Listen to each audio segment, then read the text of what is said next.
정부의 일상회복 추진 계획을 살짝 들여다보겠습니다. 요새 확진자뿐만 아니라 위중증 환자나 사망자 발생 추이도 안정적으로 관리가 되면서 정부가 일상회복 추진 계획을 세우고 있고 이번 주 금요일에 새로운 방역 조치가 발표될 예정입니다. 실내 마스크 착용을 비롯한 여러 가지 거리두기 조치 어떻게 될 거로 예상하십니까? 일단은 내부에서 여러 가지 안이 지금 논의가 되고 있는 것으로 제가 파악을 하고 있습니다. 그런데 이제 몇 가지 확실한 방안들이 있는데요. 하나는 영업시간 제한은 전면 해제될 가능성이 거의 100%입니다. 예. 네, 이건 그냥 뭐 대통령직 인수위원회 그리고 문재인 정부의 방역당국 모두가 다 지금 공의 합의가 된 대목입니다. 그러니까 영업시간 24시간 카페 식당의 영업시간 제한은 해제가 될 가능성이 크고요. 사적 모임 인원 제한도 해제가 될 가능성이 큽니다. 그러니까 영업 규제와 관련된 제한은 해제가 될 가능성이 크다라는 사실. 그리고 지금 만지작거리고 있는 게 이제 마스크와 관련된 대목이에요. 예. 실내 마스크 착용이 앞으로도 상당 기간 필요하다라는 데는 모두가 다 동의를 하고 있습니다. 그러니까 그건 논란거리가 아니고요. 실내 마스크 착용의 실효성에 대해서는 이견을 제기하는 전문가들이 굉장히 많이 있습니다. 네. 자, 그런데 실내 마스크를 풀어버린다라는 건 대한민국 사회에서 팬데믹 방역의 일종의 상징과 같은 것이거든요. 그러니까 모두가 다 마스크를 착용하고 길거리에서 다닌다라는 게 우리는 지금 바이러스 유행 기간이고 그렇기 때문에 모든 공동체의 구성원들이 다 조심해야 하고 조심하고 있다라는 걸 서로에게 확인하는 장치이기 때문에 실내 마스크가 실효성은 없는데 방역의 실효성은 없는데 그 상징성 때문에 이걸 전면 다음 주부터 해제할지 말지를 놓고서는 지금 갑론을박이 있는 것으로 알고 있습니다. 예. 다만 여전히 좀 주의를 기울여야 될 곳들이 있는데요. 요양원이나 요양병원이나 의료기관 같은 고위험 시설 같은 경우에는 앞으로도 상당 기간 동안 방역이 강화된 상황에서 진행될 가능성이 있습니다. 예, 확진자 격리 기준도 완화가 될 것으로 보이나요? 네, 그렇습니다. 지금 7일이거든요. 근데 그걸 5일로 지금 완화하는 것을 놓고서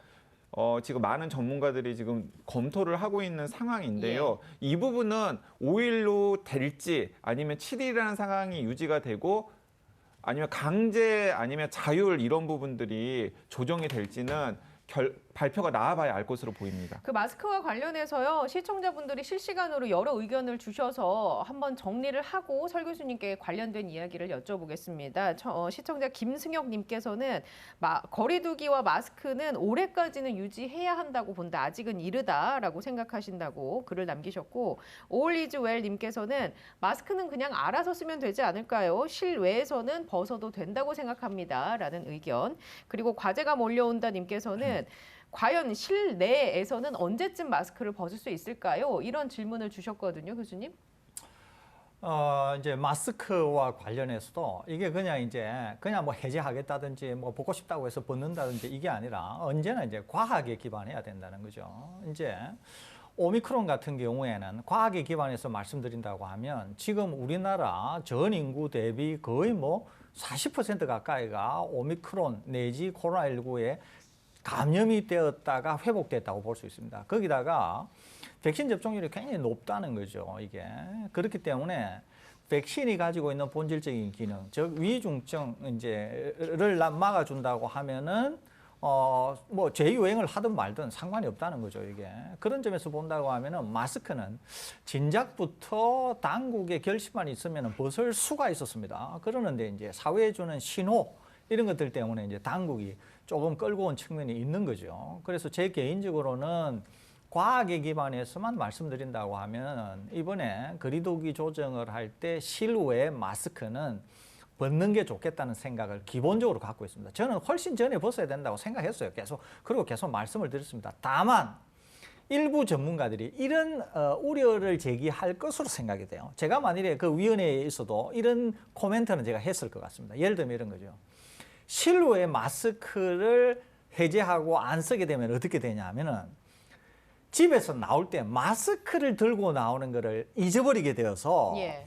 실내 마스크까지 영향을 줄 가능성이 있습니다. 사실 그게 가장 큰 문제인 거죠. 예, 네. 왜 그러냐면 왜냐면 우리가 휴대전화도 깜빡깜빡하고 집에 두고 오는데. 그렇습니다. 그러니까 실외 마스크를 착용하기 때문에 실내 마스크도 되는 것이지 실외 마스크를 그냥 안 쓰잖아요. 그러면은 자연스럽게 실내 마스크도 잊어버린 사람들이 많아서 그냥 이게 유야무야해질 가능성이 네. 있다는 거죠. 허술하게 관리될 수 있고. 그렇습니다. 그러니까 예. 관리가 안 될 수가 있다는 거죠. 그래서 분명히 위원회 중에 누군가는 이런 얘기를 강력하게 했을 수가 있습니다. 이게 그렇기 때문에 실외 마스크는 좀 더 끌고 가야 되는 거 아니냐라고 얘기했을 수가 있다는 거죠. 그러는데 그럼에도 불구하고 방금 말씀드린 것처럼 실내 마스크만 우리 국민들께서 잘 착용해 주신다고 하면 저는 실외 마스크인 경우에는 이번 거리두기 조정을 할 때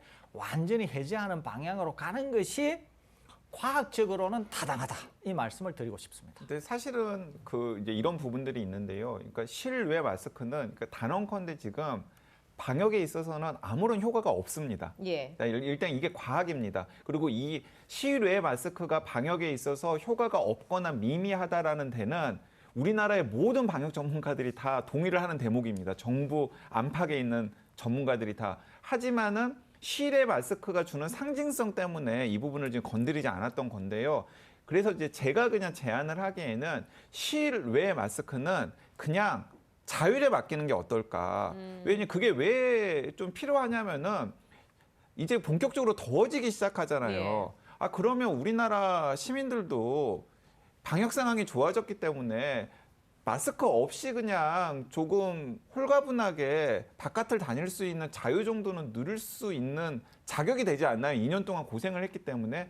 그래서 그 부분을 하면은 어떤 분들은 뭐 계속 그냥 벗기 귀찮으니까 차고 다니실 수도 있고 어떤 분들은 밖에서는 벗었다가 실내에서는 착용을 하는 식으로 하면은 자연스럽게 중간에 깜빡깜빡 집에서 나올 때 마스크를 입고 나오는 경우가 있긴 하겠습니다만은 그런 시행착오들이 한두 번 반복이 되다 보면은 뭐 여분의 마스크를 항상 가방에 넣어둔다든가 아니면 사무실에 마스크를 하나 여분으로 놓아둔다든가 하는 식으로 또 우리 시민들이 알아서 나름의 방안들을 찾을 것이라고 생각하기 때문에 당분간 실내 마스크는 유지를 하되 실외 마스크는 그냥 시민들의 자율에 맡기는 게 최선이 아닐까라는 예. 생각이 듭니다. 그러니까 정부 당국이나 뭐 설 교수님, 강 기자님의 의견에 일치를 본 거는 이거네요. 실외. 그러니까 야외에서는 마스크를 쓰지 않아도 되는 상황이다라는 네. 거는 명백한 사실인 것 같습니다. 이번에는 시간 관계상 이거 하나 짚겠습니다. 미국의 전염병 권위자로 꼽히고 있죠. 하지만 코로나 특보에서는 권위자인지는 잘 모르겠습니다.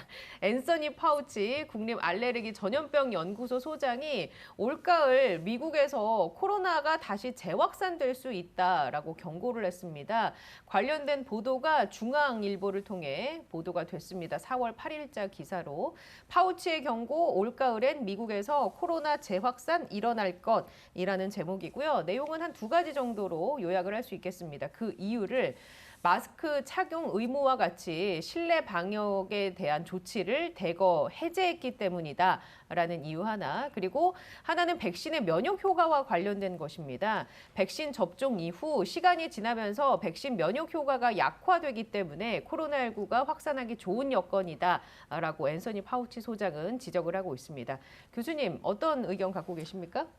저는 이 파우치 소장이 얘기한 것이 다소 왜곡됐다는 생각을 갖고 있습니다. 그 다음에 왜곡 과장, 그러니까 파우치 소장이 말씀하신 것보다 왜곡 과장이 된 측면이 있다는 거죠.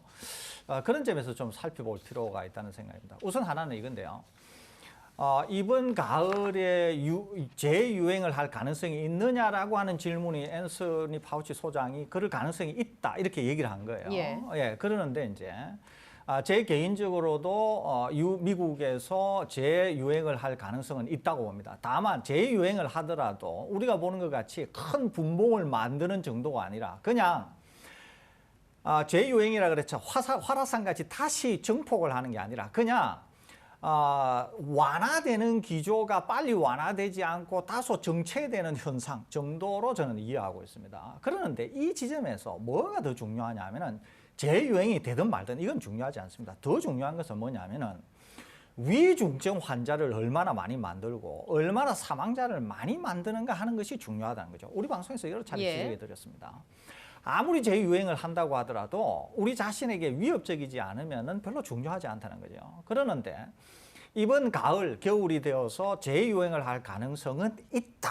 그렇지만 위중증 사망과 관련해서는 지속적으로 더 낮아질 거라는 거죠. 아까 강 기자님 대단히 중요한 지적을 하셨는데 지금 유럽 상황이 어떠느냐 하면 유럽은 오미크론이 먼저 유행을 하고 그다음에 스텔스 오미크론이 뒤이어 유행을 하면서 봉우리가 이렇게 두 개가 생겼습니다. 이렇게 두 개가 생겼거든요. 그러는데 우리나라는 오미크론과 스텔스 오미크론이 한꺼번에 합쳐져서 유행을 하면서 봉우리를 하나를 만들었어요. 이렇게. 그러면서 우리는 점차 사그러들고 있다는 거죠. 그러는데 강 기자님 잘 지적하신 것처럼 첫 번째 오미크론이 유행을 할 때는 오미크론만 놓고 보면 희생이 더 컸고요. 스텔스 오미크론이 다시 유행을 하면서도 확진자는 더 늘어났는데도 정작 위중증 사망자는 더 줄어들고 있습니다. 이것은 왜 그러냐면 두 가지인데요. 하나는 백신 접종, 두 번째는 백신 접종을 한 사람에게 돌파 감염이 생기니까 면역이 형성이 되어 있는 상황에서 돌파 감염이 생겼으니까 위중증화는 더 떨어진다는 거죠, 이게. 거기에다가 우리 방송에서 여러 번 지적해 드린 것처럼 먹는 치료제도 충분하지 않습니다만 공급이 되고 있잖아요. 자, 그러면 다시 미국으로 가보면은 미국도 백신 접종, 우리만큼 높지는 않습니다만 백신 접종. 두 번째는 대규모의 돌파 감염. 세 번째가 먹는 치료제가 있잖아요. 그러니까 이런 것들이 없는 상황인 예전하고 이번 가을, 파우치 소장이 얘기하는 이번 가을은 상황 자체가 완전히 다르다는 거죠, 이게. 예. 그렇기 때문에 정리해서 말씀드린다고 하면 파우치 소장이 말씀하신 것처럼 이번 가을에 재확산의 가능성은 있다. 충분히 있을 수는 있다. 미래는 모르기 때문에 있을 수는 있다. 다만 재확산이 하든 말든 위중증화율은 더 떨어지면서 결국은 이미 종식의 길에 접어들었으니까 종식의 길 내지는 엔데믹화의 길을 걸으면서 사그라들어서 없어질 거다. 이렇게 전망이 됩니다. 그렇기 때문에 오히려 파우치 소장이 얘기한 본질보다는 일부 말꼬투리를 가지고 확대 증폭이 되면서 다소 왜곡된 네네. 측면이 있어서 언론이 그런 것들만 너무 주목해서 이게 실으면서 파우치 소장이 마치 이번 가을에 대규모 재확산, 새로운 확산을 얘기한 것처럼 읽힌다고 하는 점에서 다소 저 개인적으로는 우려스럽다. 예. 또 다소 왜곡된 측면이 있다. 이런 말씀을 첨언하고 싶습니다. 그 가을이 돼보면 알 것 같은데 그 가을에 코로나 특보는 없을 것 같습니다. 예. 그 실시간 댓글로 라마님께서는 기사에서는 너무 지역적인 것을 강조해서 보도를 한 것 같습니다라는 의견을 주셨고요. 또 나쁜젤님께서는 그냥 신종플루처럼 간다고 하면 되겠습니까? 라고 얘기를 주셨는데 그게 다 맞는 지적이신 거죠? 그렇습니다. 예. 예, 정확한 지적이십니다. 알겠습니다.